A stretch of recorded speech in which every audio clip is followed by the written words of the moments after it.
And welcome into Growth Profits, a show that comes to you every single week, where today we're talking about burnout. And what is it, and what are three things that you can do about it? Stay with us. Hi folks, I'm Sean Crabtree. And I'm Cameron Bailey. You got one shot at this life. Why would you not make it the best that it can be? This show comes to you weekly about happier clients, better results, making more money, and enjoying the ride. Let's get started. And thanks for joining me on Growth Profits. I am your host, Sean Crabtree. As you know, where we come to you every single week with ways for you to have happier clients, better results, make more money, and enjoy the ride. Today we're talking about burnout. What is it? Why are we talking about it? And what are three things that you can do about it? Here's the first thing I would tell you. Listen, if you have a pulse, if you are a human being, at some point, you are going to burn out. You are going to experience it.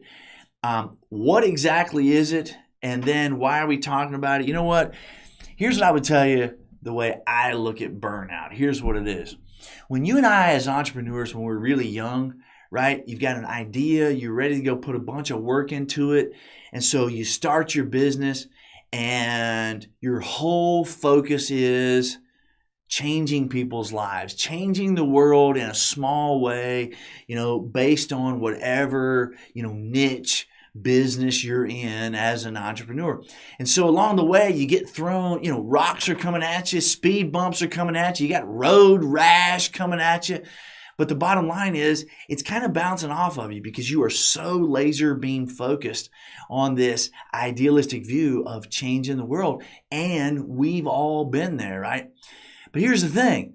Over time, those speed bumps and those rocks and the road rash that's coming at you, over time of dealing with those blows over and over and over again, pretty soon your focus of changing the world kind of gets left in the rearview mirror. And over time, all you're seeing is these rocks that are pelting you and these speed bumps that are hitting you. Now, here's the thing. If you do something about it, you can avoid burnout. If you don't, and you keep trudging forward and getting hit with the rocks and the speed bumps, pretty soon you're going to begin to dread it, and you're going to be right in the throes of burnout.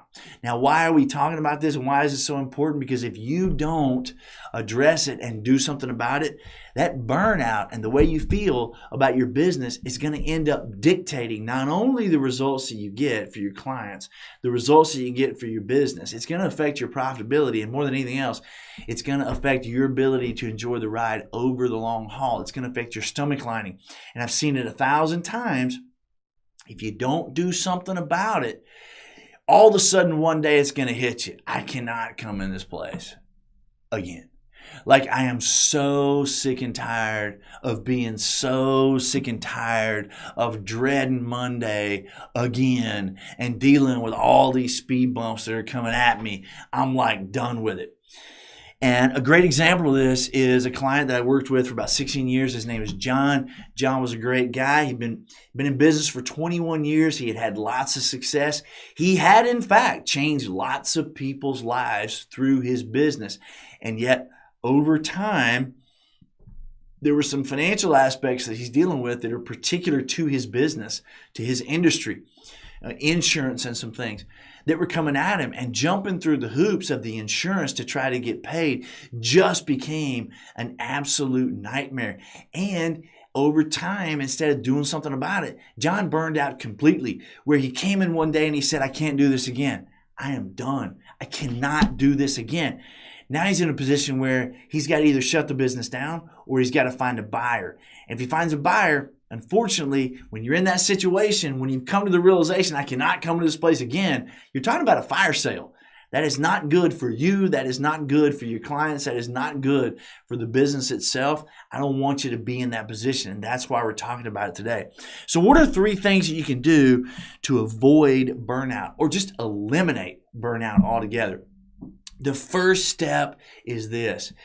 The first step is I've got to be very aware and identify the fact that I am in this stage of life. I am in this burnout stage. I've got to get clear that, you know what? It's not going to magically disappear, okay? I've got to recognize this is where I am, and this is a call to action. I mean, this is a message that I need to change something. I've got to get clear about what I'm experiencing, the stage that I'm in, and I got to make a decision that I am not going to avoid this. This is a tough thing. Because as entrepreneurs, at some point, you're busy just doing the work, man. You're putting the work in. It's easy to put the blinders on and not recognize the stage that you're in.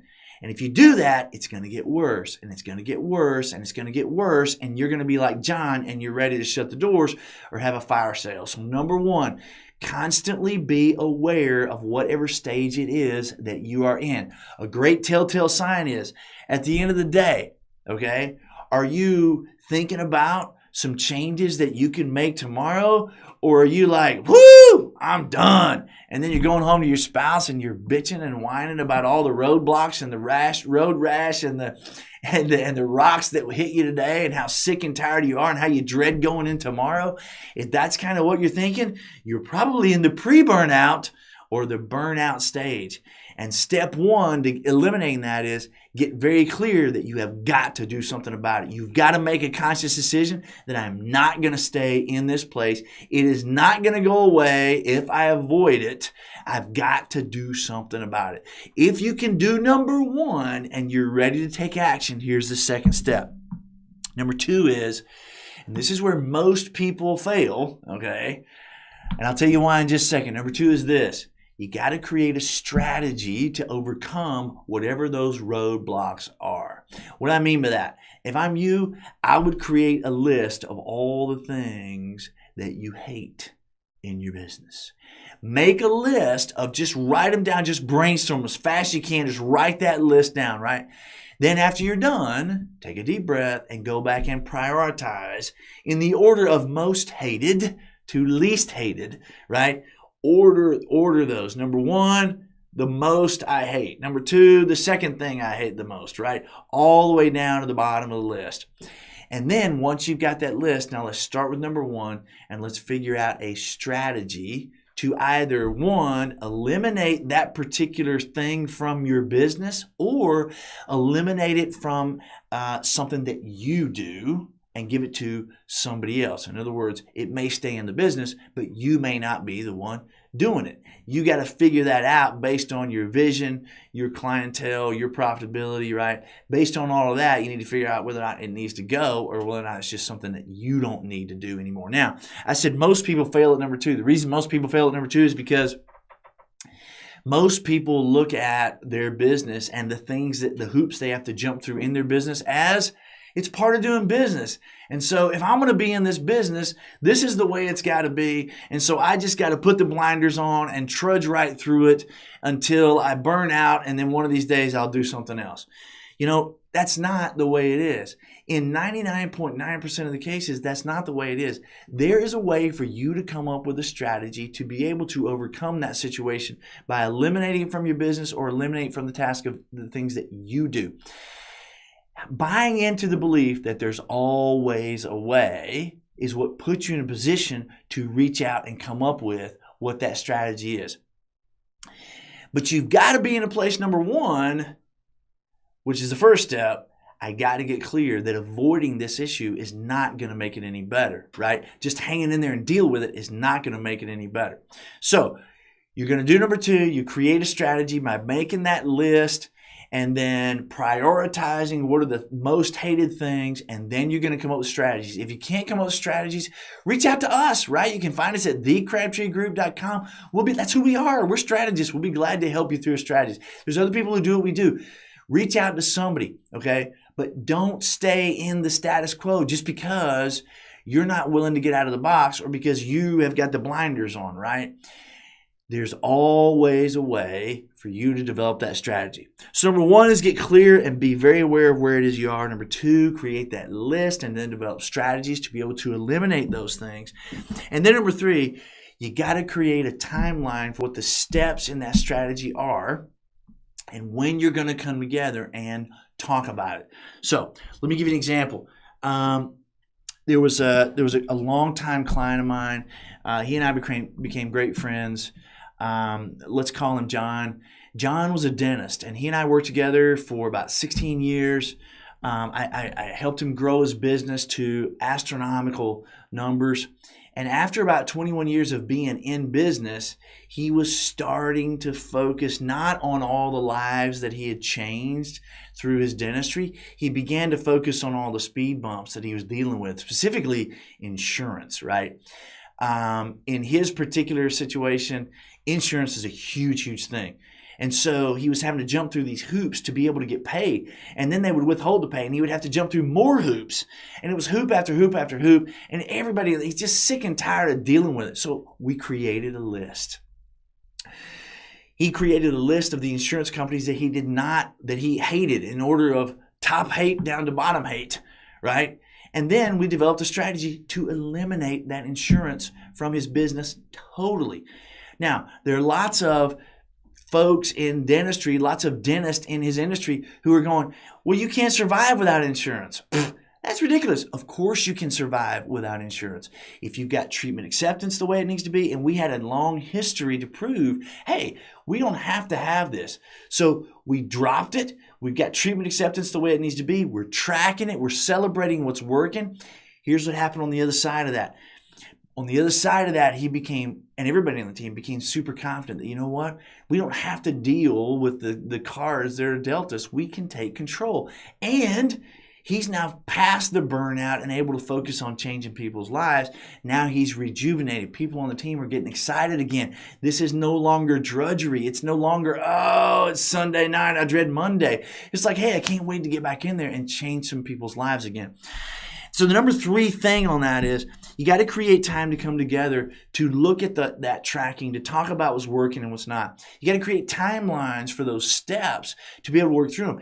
If you've got a strategy, number 2, and you're clear that number 1, this is not something you can avoid, but you don't have timelines laid out with steps and measurements along the way, or if you don't have specific times laid out when you're going to come together and talk about what's working and challenge the things that are not, then you know what? It's not going to be implemented. So the strategy that you came up with is going to sit on the shelf. Meanwhile, burnout is getting more and more and more prevalent in your life, and you are not enjoying the ride. And you can see on the horizon that time when you're going to walk in to your office and go, I'm done. I cannot do this one more day. And at that point, you're looking at a fire sale or you're looking at closing the place down.